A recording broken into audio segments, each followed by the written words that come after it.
জুলাই বিপ্লবের সময় হিফজ শুরু করলেন নোয়াখালীর প্রখর মেধাবী শিশু হাবিবুর রহমান।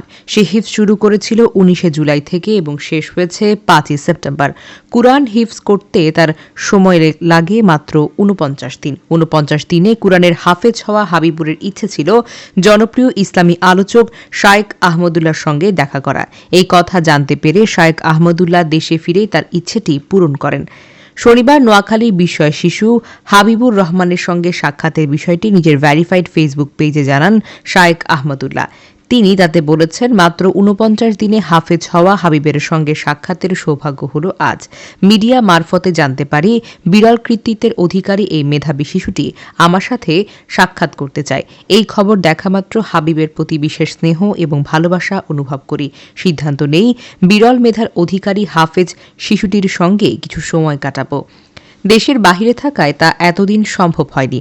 আজ সপরিবারে তাকে এবং তার ওস্তাদকে অফিসে আমন্ত্রণ জানিয়েছিলাম। তার সঙ্গে কিছু সময় কাটিয়েছি, স্বপ্নের কথা বলেছি, শুনেছি এবং তার সুন্দর কণ্ঠের তেলাওয়াত। তিনি আরও লিখেছেন, কুরআন এক মহাসমুদ্র। মাত্র ৪৯ দিনে এই সমুদ্রকে বক্ষে ধারণ করা কুরআনের একটি মুজিজা। এটি বিরল সৌভাগ্য এবং আল্লাহর অনুগত ছাড়া সম্ভব নয়। দোয়া করি মহান আল্লাহ হাবিবকে কুরআনের যোগ্য খাদেম হিসেবে কবুল করুন, তার ওস্তাদকে উত্তম বিনিময় দান করুন। বিস্ময়কর এবং প্রখর মেধাবী এই হাবিবুর রহমান নোয়াখালীর সেনবাগ উপজেলার বীজবাগ ইউনিয়নের বালিয়াকান্দি গ্রামের সৌদি প্রবাসী মাইনুদ্দিন রাসেলের ছেলে।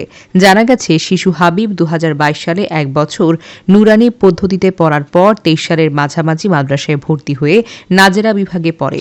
এরপর ২৪ সালের জুলাইয়ের ১৯ তারিখে কুরআন শরীফ হেফজ শুরু করে। এরপর ৫ সেপ্টেম্বর পর্যন্ত ৪৯ দিনে পুরোটা কোরআন মুখস্থ করে ফেলে সে।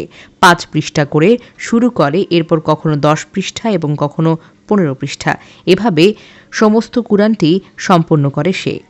এমন বিরল কৃতিত্ব অর্জনে তার শিক্ষক, সহপাঠী এবং পরিবারের লোকেরা আনন্দিত এবং উচ্ছ্বাসিত।